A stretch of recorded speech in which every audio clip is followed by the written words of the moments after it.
How to fix if your WhatsApp backup is actually stuck. Hey everybody, welcome back to our channel. I am Bimo from App Guide. In today's video, I will simply show you the way on how you can fix the WhatsApp backup stuck on your phone. But before we get started, as always, if you are new to our channel, make sure to leave a like, hit the subscribe button. And without any further ado, let's get started with today's video. Now, sometimes what happens is that if you open WhatsApp, and then if you tap on the three dots, and then if you select settings, and then you go to chats, you scroll down and then you select chat backup, and then you start backing up the chats, but then it simply gets stuck on backing up or just some kind of messages like that.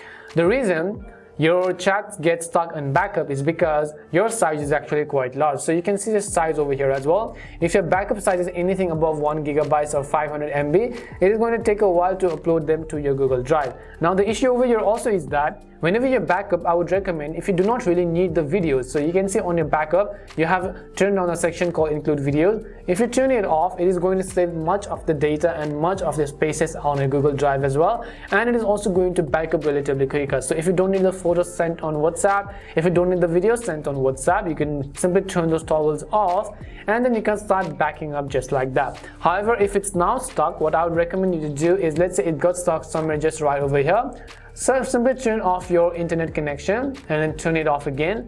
And I would also recommend you to actually simply restart your device. So as you can see, if I start backing up and then if I turn off my Wi-Fi, it is basically going to stop the backup just like that. And now you could go ahead and turn on your Wi-Fi again.